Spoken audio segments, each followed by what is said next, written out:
My topic is Secret Monterey, a guide to the weird, wonderful, and obscure. And this is a story about Monterey County. And Monterey County is actually pretty well known throughout the country. A lot of people really envy those of us who are lucky to live here. Back in the 30s, it was promoted as California's greatest and most accessible scenic playground.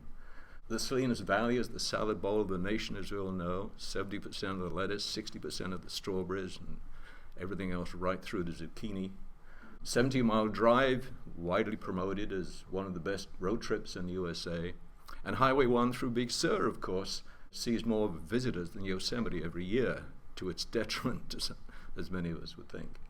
So, are there any secrets left to find in Monterey County? One of the interesting things I found out that I absolutely did not know, and it's kind of led me on to many other discoveries, is that Monterey is the only city in the United States to live under the flags of 4 colonial nations. So, this is my COVID project. Back in March or so of last year, we were all hoping things were going to get better, and all of a sudden, we knew they weren't. So I was stuck at home for a lot of reasons, most obviously that.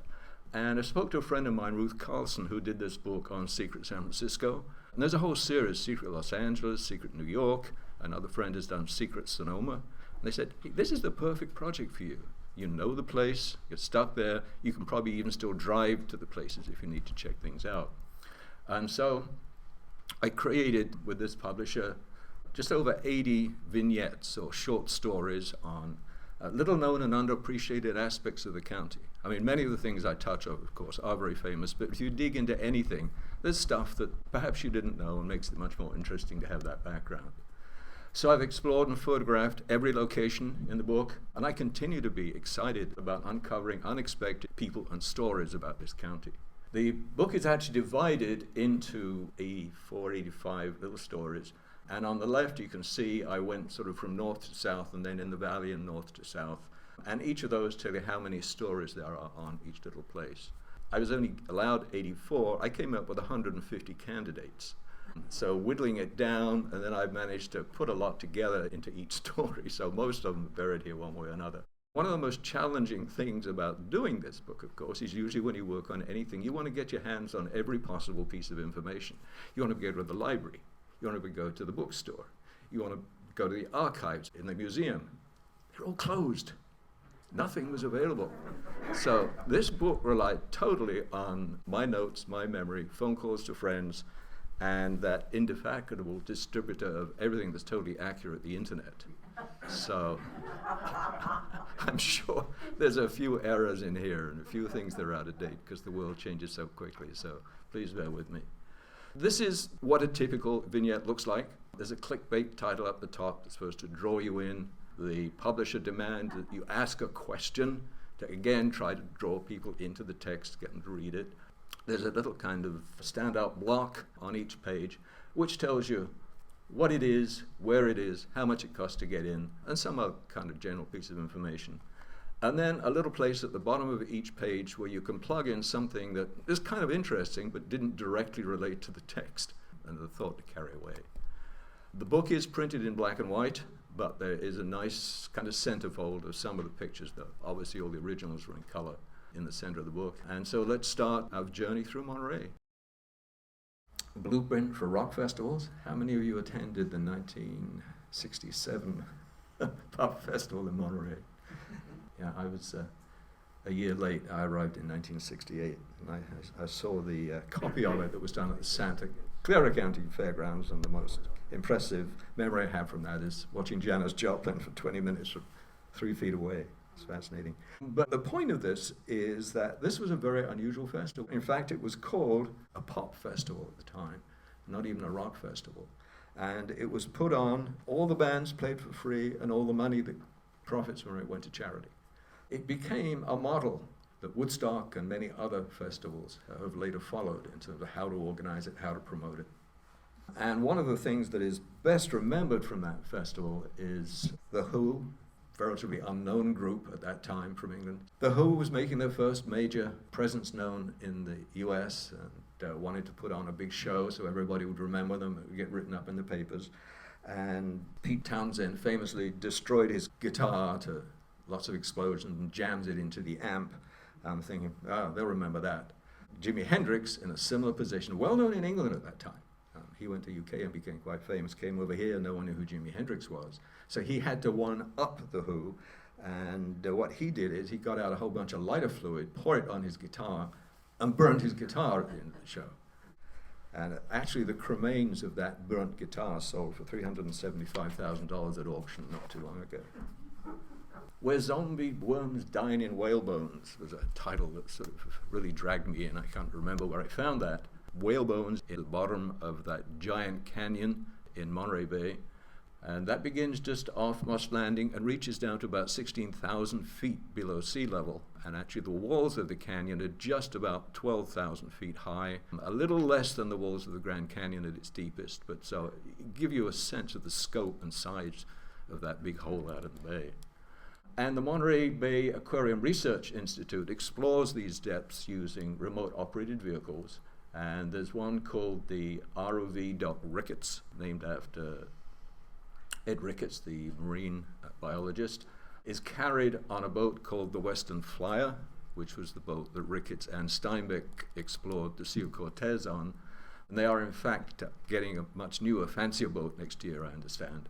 And with this, they've managed to explore depths and look at aspects of the ocean that people had never seen before.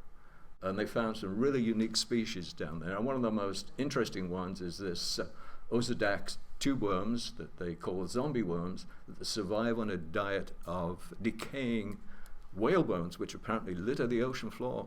And they bury their heads in and tuck into dinner.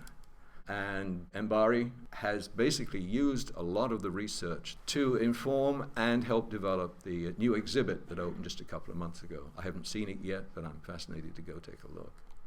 Rafts of sea otters. So the question people often ask, what is a raft? Well, it's the collective noun for groups of sea otters and resting otters particularly. Where the best place to see them is certainly in Elkhorn Slough. There are as many as 100 a time I've seen there. And the best viewing, obviously, is from the water.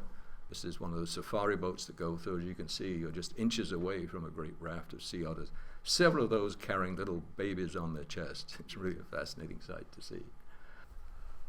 Under the influence of Satan, and the speaker in this case was, of course, Robert Louis Stevenson, and the question you asked, why did he start a forest fire? He lived here, of course, when he was courting Fanny Osborne for only about 3 months, but we've hung on to that legend and milked it pretty well in this town, I think. But one day he was wandering through the forest in Pacific Grove, and he saw that green lichen hanging from the tree. He said, I wonder if that burns, he said. And he lit it. Sure, it burned. And he started a forest fire. He ran back to Monterey as fast as possible and then watched it from a distance.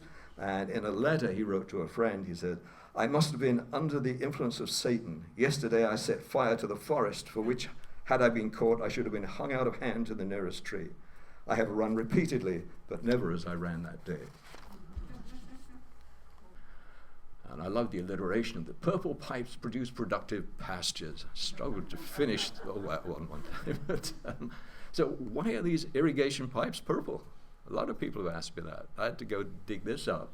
And as many of us are aware of, great shortage of water on the coast, generations of over-pumping of the aquifers, particularly around Moss Landing, have caused a serious incursion of saline water, and most of the wells are pretty useless now.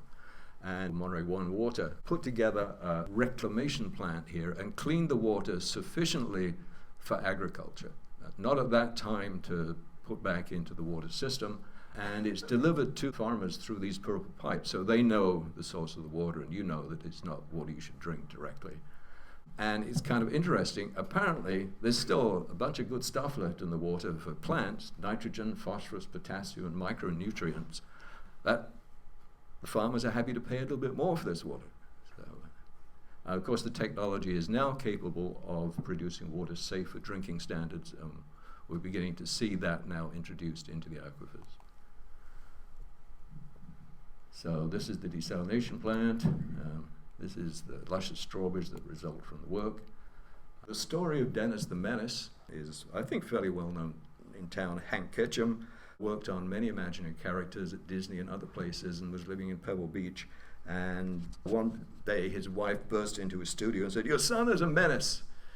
Instead of napping, he was tearing the bedroom apart. And in a classic example of turning lemons into lemonade, he came up with the concept of Dennis the Menace character. Tremendously successful, and at one point in time it was being estimated that 30 million readers around the world knew Dennis the Menace. And in 1988, when El Estero Park was being developed, or it may have already been developed as a children's park, I'm not sure, but Ketchum commissioned a statue of Dennis to go into the park. And I think it was on a bridge originally, and was later moved down to near the entrance. And Dennis stood there for quite a while, and all the kids came in and kind of rubbed his toe, and that was a bronze thing, and his toe was bright golden yellow because everybody loved to touch it. In 2006, Dennis disappeared, and the city put out a reward, $5,000 for any information on the return of Dennis, and didn't turn up. So they ordered a replacement. So they cast a second Dennis. This is the second Dennis who was in the park. And then 10 years later, in a scrapyard in Florida, the owner's daughter was wandering through and saw this thing lying on the ground and thought it looked familiar, and she was a fan of it. She recognized Dennis the Menace. Nobody knows how he got there, who stole him, but anyway, he was saved from going into the melting pot at the last minute. Came back to Monterey, they gave the lady the reward, and now the original Dennis sits outside the Vasquez Adobe on Dutra Street, which is a city building. So there are two Dennises. And recently, I discovered that there was a third Dennis that Ketchum created, that may be more that I haven't found. And this one he gave to the Family Birthing Center at Chomp. So 3 Dennises in town. Where Marilyn reigned as artichoke queen. There's a little bit of a fable here. And of course, the question everybody asks, is it a fruit or a vegetable? So we'll get that one out of the way. When you're eating the artichoke, you're eating the flower, so it's like eating broccoli when you're really eating the vegetable before the flower develops. So it is a vegetable. In fact, I didn't know this, it's the state vegetable of California. First came into the area with Italian immigrants way back, and Andrew Malera really started the first commercial production of artichokes in the 1920s in Castroville. Sometime around 1948, there was Salinas jeweler hired an aspiring actress named Norma Jean Baker to come to his store and promote his jewelry. And this is a picture of Marilyn signing books at that store. And so when you hear that Marilyn went to Castroville and became artichoke queen there, she didn't. She never got to Castroville. But she did get as far as Salinas, and the farmers found her there and crowned her queen. So this, of course, is probably the world's largest artichoke, the giant artichoke in Castroville. The moon tree in Monterey. The story behind this is that I guess the U.S. Forest Service wanted to know, for some strange reason, would weightlessness have any impact on the germination of seeds? And so a bunch of seeds from 5 different Native American species circled the moon in 1971. The astronauts brought them back, and then they were germinated into small seedlings and then distributed around the country. A few years ago, one of the astronauts determined to figure out how many, found about 60 of them, and one of them, of course, was here in Monterey. And what did we learn? Seeds come to the moon, they grow like any other tree. So, military mementos. This is about Fort Ord National Monument, which of course was U.S. Army training base from 1917 right through 1991, and now is public land, including 2 separate parks actually, Fort Ord Dune State Park and the Fort National Monument. And the National Monument area itself is 15,000 acres of open space and has 96 numbered trails based on many of the trails that were used during the training. If you think of it, that's a big park. It's half the size of the county of San Francisco. And it is kind of interesting because there's interesting little mementos scattered across the park there. Believe it or not, this bucolic-looking meadow, the name of it is Machine Gun Flats. And some other mementos. This is a horse trough for 26 horses that was built for the cavalry in the 1920s, I believe. And very close to that is the burial site of one of the horses that served for longest, Comanche, I think his name. One of the more interesting ones that everybody wants to see because you're not allowed to go there is the impossible city. It's in a canyon. I have only seen it on Google Earth. I haven't climbed up to see it. And this was built by the military in the 1950s, I believe, for training soldiers for urban warfare. So it's like a village with 26 or so buildings in it, and it is still off limits to the public. The world's worst car show. How many people have been to the Concours de Le Mans? Yeah, it's just a wonderful event on the Concours weekend, described by the organizers as an ugly stain on Auto Week. And it's obviously an irreverent counterculture parody of the extravagance of the Monterey Car Week. And contenders, hoopties, rust buckets, misfits, and mistakes. And I had to look up what a hoopty was. That's a word I'd never come across. It's a car, especially an older or dilapidated one. And there's certainly plenty of those to be seen at that event, I can say. The Stairway to Heaven, many of you may know this, 184 stairs, depending on your counting, and I've had debates between 181 or 184 recently. I counted them the other day, and there's 183, and there's a step up at the bottom, so we'll say 184. The reward, of course, is just a wonderful access to huckleberries. If you've ever harvested the huckleberries out there, they become ripe in July through September, and this is a pie that my wife made out of the huckleberries we harvested one year. But do be careful. Don't go reaching those last, most delicious huckleberries that are just beyond reach. I did, and I stepped right onto a bee's nest, and they chased me all the way down the hill. Monterey, of course, is an incredible place to enjoy art in many different aspects, from painting, sculpture, and everything else. Started to become a colony after French artist Jules Taffenet arrived here in 1875. And then the Impressionists moved in late in the 19th century and became a great place for developing Impressionist art. And the local collections feature significant works by many of these people. Weird, of course, is Salvador Dali. You couldn't miss that. It's as weird as you can get. Armin Hansen and his incredible portraits of people at work in the 1930s. And E. Charlton Fortune, the female who used to sign herself E. Charlton Fortune so as not to reveal that she was female and hoped to get a better price for her paintings. Her paintings sell for over $1 million today. And the obscure Francis McComas was probably the most widely known artist in the 1930s. Australian, moved here, watercolorist, and just completely sort of disappeared from the scene as far as most people are concerned.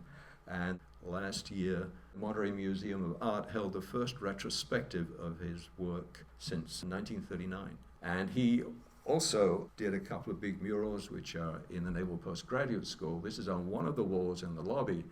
And the story that Steve Hawke tells me about this is he's named all the towns on the peninsula, except for Pacific Grove, that he was really upset about when he was stopped for drunken driving and was charged with money, and so he decided to leave it off the map when he did that. Feathered beds and hard beds, obviously about Colton Hall Museum. One extreme you have a wonderful setup of the presentation of what the hall probably looked like when the delegates were working on the Constitution of California, and then around the back is the entrance to the old jail. And it's kind of neat, they've kind of set up each of the rooms to represent something about history, and in one of them is Danny, one of the characters from John Steinbeck's Tortilla Flat. He spent a few days in jail in that book. The story of Sloat's Sad Eagle, sitting up there on Sloat Monument at the Presidio Historic Park. The story behind this is that they wanted to erect statue in early 1900s to mark Sloat's conquering of Monterey. Not that it took much conquering. And they built this beautiful obelisk, totally symbolic. Every number there means something. The base is 24 feet square, which represents the hours of the day. The base stories are 4 feet long, which represents the number of hours in a sailor's watch. The 13-foot high pedestal is a reference to the original 13 colonies in the United States. And the total height of 31 feet corresponds to California's entry as the 31st state in the Union. And this was dedicated at a grand ceremony in 1910. And unfortunately, the original statue that was supposed to go on the top of the monument was destroyed in the 1906 earthquake in the sculptor's studio in San Francisco. And they hustled around to find something that they could stick on the top of this massive monument. And they found this sad-looking eagle that is totally out of proportion to everything else there. It looks like it's about to fall off the tower. The jazz buzz was introduced in 2012.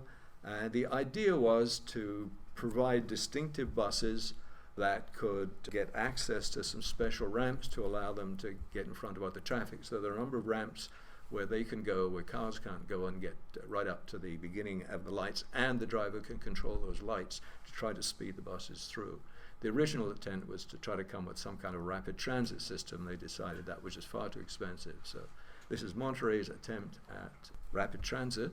Why jazz? They just thought, let's give it something that makes it distinctive, both for tourists and for locals, to recognize this as being the bus that serves that route. And they have these very ornate shelters, and within each shelter there is a story about the jazz festival, about who played there, what date was, and there is one of those QR codes that if you have a phone, you go read that QR code and you can listen to that artist's jazz music while you're waiting for the bus. So the Queen of American watering places is what Charles Crocker called his great Hotel Del Monte, and turned this town into one of the nation's first major resort destinations. Very successful in the late Victorian era, attracted all kinds of people. President Theodore Roosevelt, Andrew Carnegie, Joseph Pulitzer, and Hollywood movie stars from all over would spend time here. And of course they developed the famous 17-mile drive as an entertainment for visitors to the hotel. The hotel was destroyed twice by fire. And what we're seeing here is the third incarnation that went up in 1926, I believe. The earlier ones were much more in the traditional Victorian style, as are the two wings which survived one of the fires, which are still, and it is still available as a hotel for military personnel and their families.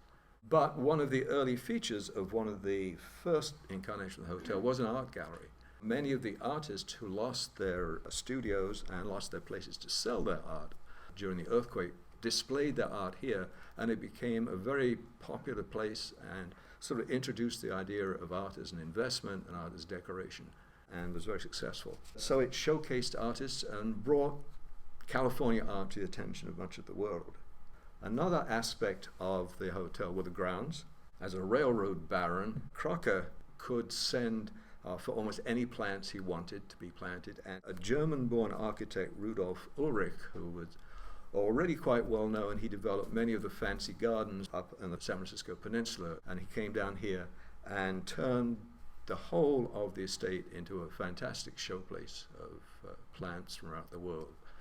And one of the lasting artifacts from that is this Arizona garden.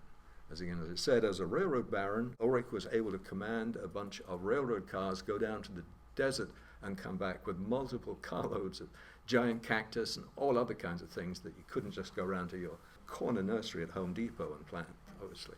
And that was a tremendously popular place for Victorians to go and pose and have their photographs taken. It has suffered along the way.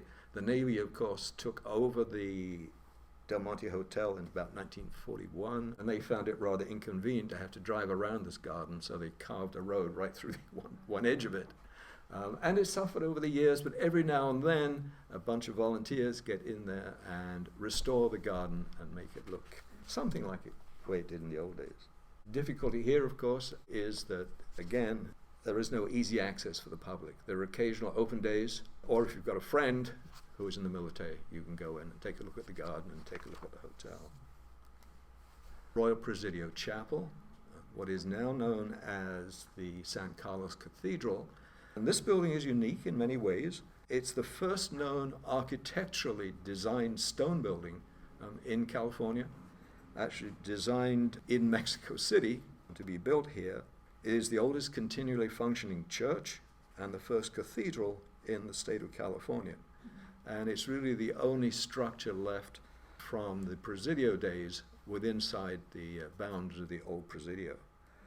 After the Mexican government took over here, it became the parish church of Monterey. So for a while it was a church. And then in 1850, it was elevated to the status of a cathedral for the Catholic population of California. And interestingly, there's a number of pieces of artwork here. Up in the very top of the apex of the curved facade is a stone carving of the Madonna, and this is believed to be the oldest known non-native carved piece of statue artwork in California. And then actually inside the cathedral, if you go in, there are sections of the wall where they've actually removed some of the plasterwork, and you can see the original monochromatic decoration of vines and things that was painted on the walls at some point in the past. Onto the secret gardens of old Monterey, and the question is, where are the quietest gardens? Well, they're obviously the ones with walls around them where you can sit down and contemplate the gardens in peace. And there are quite a number of these around different adobe structures and some early American structures in town. There are 3 particular gardens that I could recommend for quietness. On the left-hand side, Pacific House Memory Garden. It's behind the Pacific House Museum. And this apparently was originally where the bull and bear fights were hosted in town. The high adobe walls were great for spectators to sit on out of harm's way and watch the event go on there.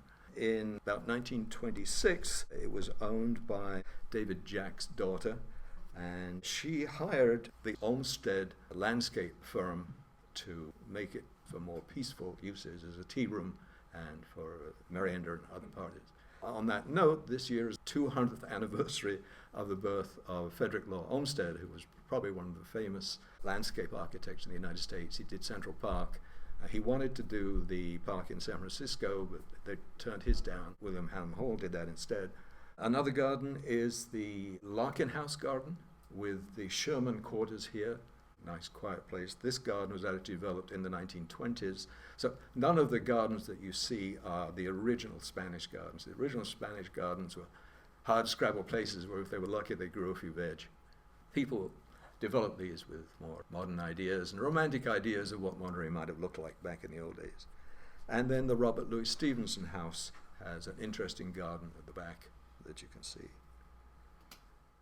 The railroad, of course, the railroad was tremendously important to the early development of Monterey.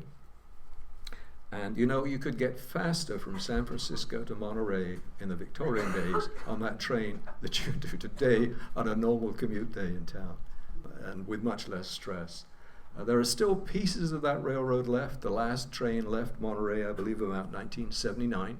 But if you look around, there's a long stretch through the Dune State Park, and then there are pieces kind of turn up. Of course, the old Monterey Depot is now the Dust Bowl Brewing Company, and then through Cannery Road there are stretches. The spot where Ed Ricketts died at the level crossing is marked by a number of pieces of the railroad. And right up through Pacific Grove, there are still places along the old railroad trail that goes through the back of town up towards Asilmar. And again, you can see places where the rails still stick through the asphalt in a few places. And then right at Asilmar, they have reconstructed a replica of the Greek cross-style whistle-stop passenger shelters. Anybody remember the movie A Summer Place? Yeah, that dreadful tune that Percy Faith played that went round and round, and that'll stick in your minds the rest of the day, I know. There are 2 houses in that movie that play an important role in the movie. There's the old LaPorte Mansion, which is on the corner of Lighthouse and 17 Mile Drive in Pacific Grove, a Victorian mansion, and the Frank Lloyd Wright Walker House on Scenic Drive in Carmel. The LaPorte Mansion played the role of the Pine Island Inn, supposedly somewhere in the coast of Maine, where the lovers meet. And there's one point of the movie where the camera pans round past the hotel, and it's looking right down into the beach. The beach is a mile away, and it's one of those magical illusions that Hollywood can create, that there's a beach right below this place. They didn't have that problem, of course, with the Walker House. This was designed for Mrs. Clinton Della Walker by Frank Lloyd Wright, and she asked him to just build me a little cabin on the rocks, please. This is his rendering. In fact, it was one of Wright's last commissions in California, and is the only one on the ocean. Kind of interesting. So most people are familiar with the story of Emily Fish, the socialite keeper of the Pacific Grove Lighthouse. The lighthouse, interestingly, at Point Venus, is the West Coast longest continually operating lighthouse. There was one a little earlier on Alcatraz, but they took that down when they built the prison, so we get the credit here.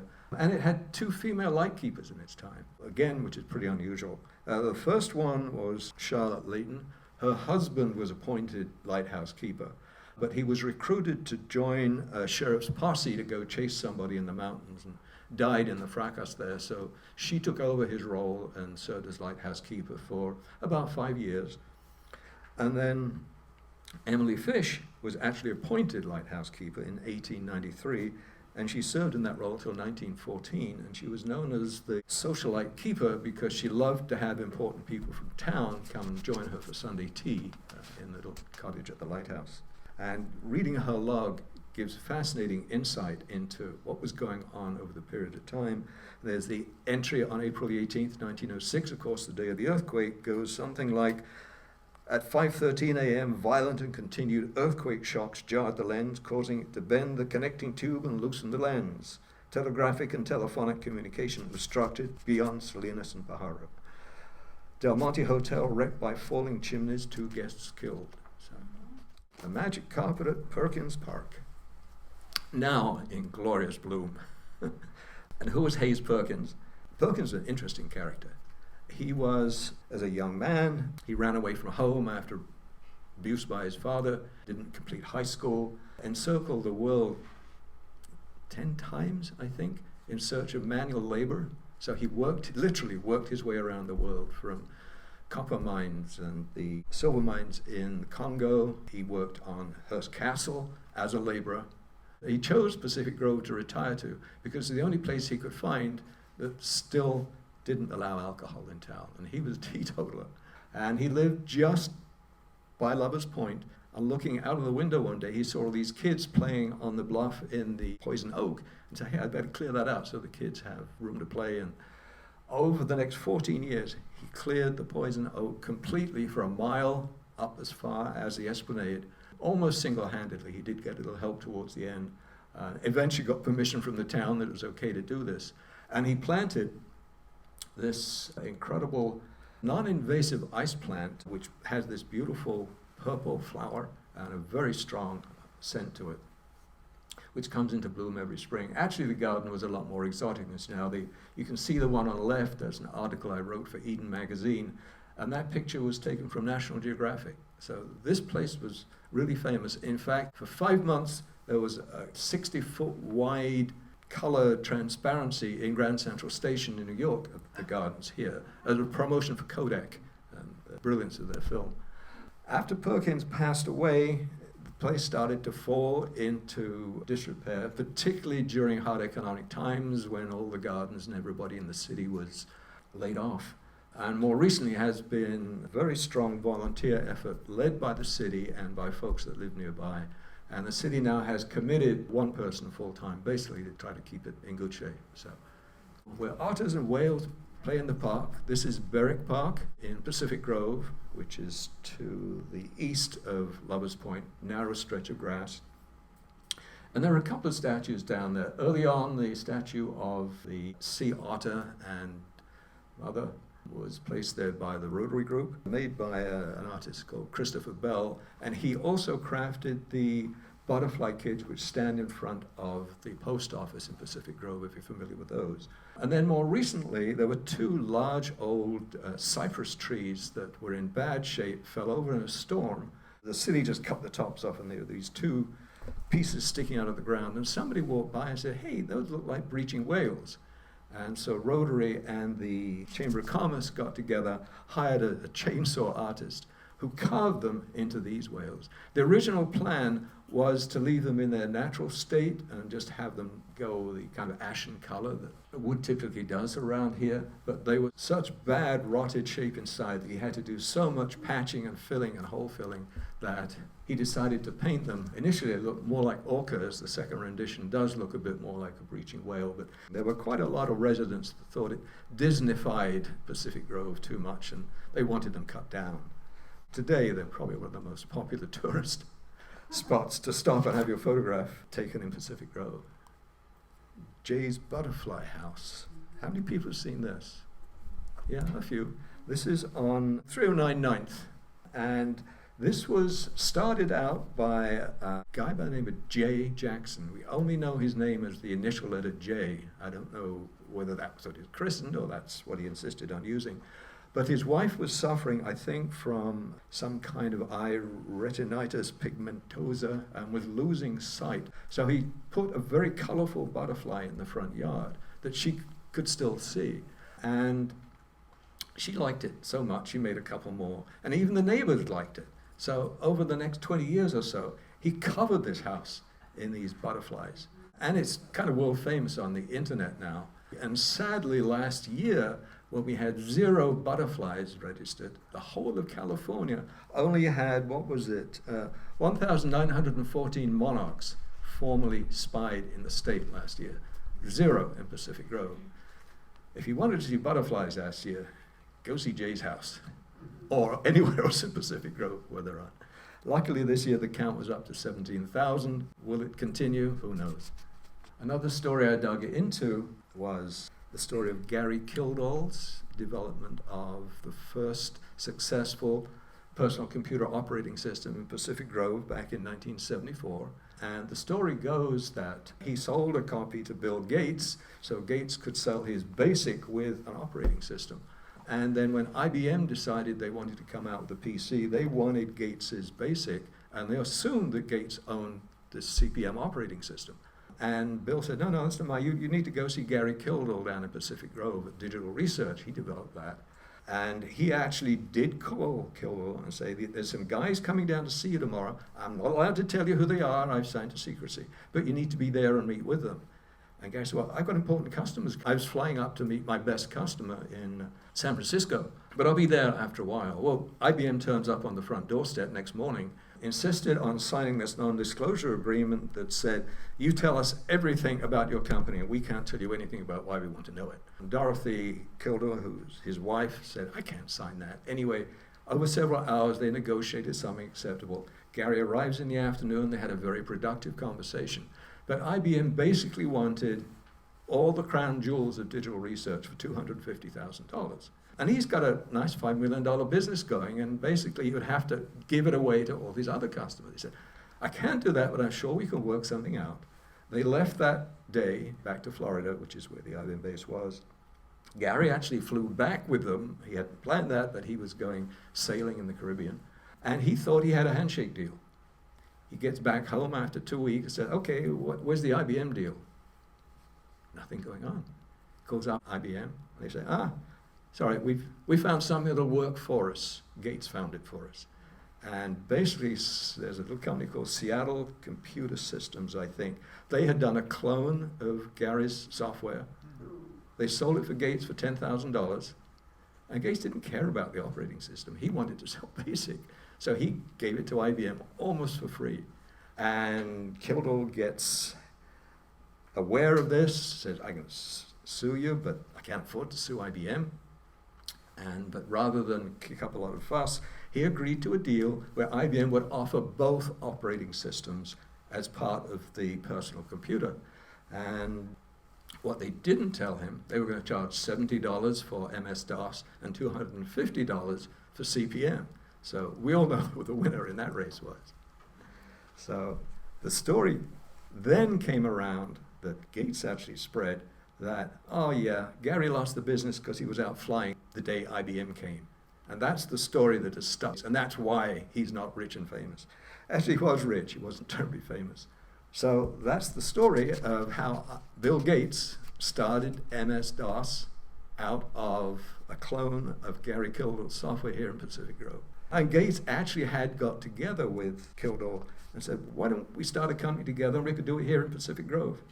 I guess I'm rather glad they didn't start Microsoft in Pacific Grove.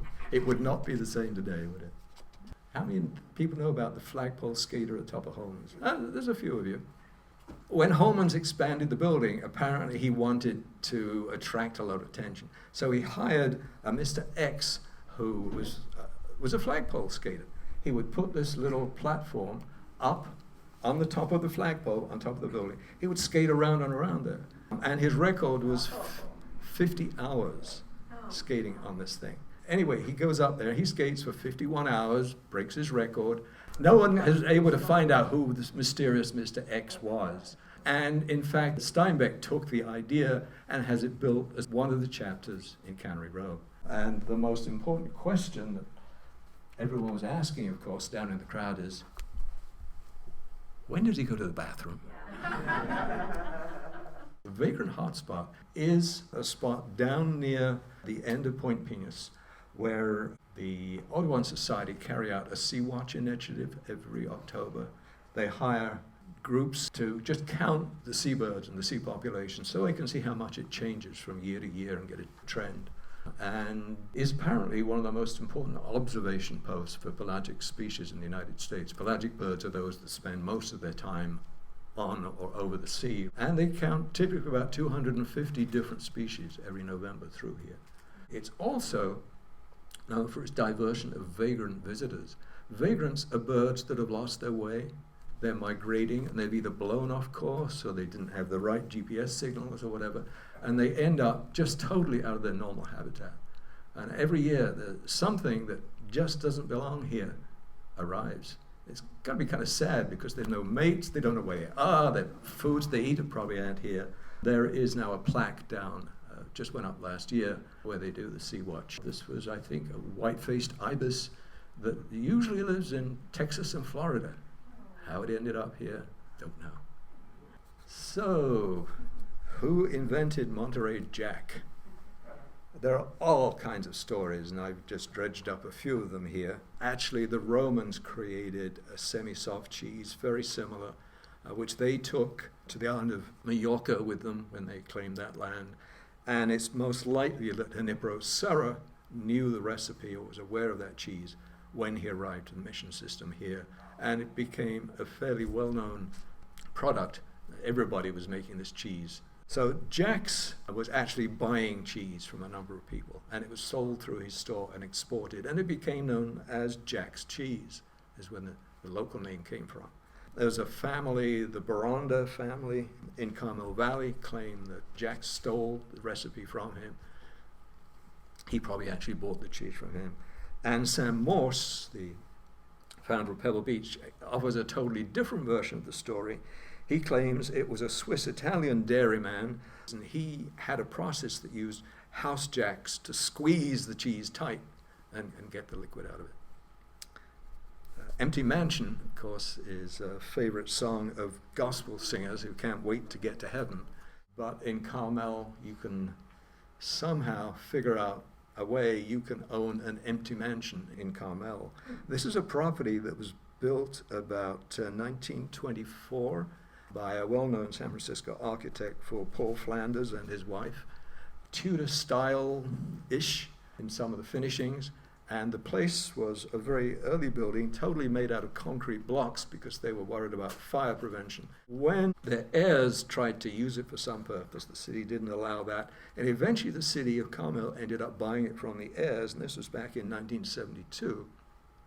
And they've been trying to figure out what to do with it ever since. And there have been all kinds of proposals. The neighbors don't want anybody living there. And so it's still in limbo. So if you have a plan that can satisfy the city of Carmel, you could probably live here. It sits there empty, and it's so sad. It's such a gorgeous location. You know, sit outside in the sun on the meadow and look down over Mission Bay. It's just lovely. The biggest redwood in Monterey County and the oldest redwood in Monterey County is called the Arthur Stone Dewing Tree. He was a Harvard professor and author, and this is on the Middledorf Preserve of the Big Sur Land Trust. The public can get in there as a guest of a member of the Land Trust, but you do have to make reservations. And that's my wife Jean in front of the tree, and she was 5'3", so you just get a sense of the size of this thing. One place that I didn't cover is tucked away just under Bixby Creek Bridge there. It's Lawrence Ferlinghetti's cabin. Lawrence Ferlinghetti was the poet and the owner of the first paperback store in the United States, actually, in San Francisco.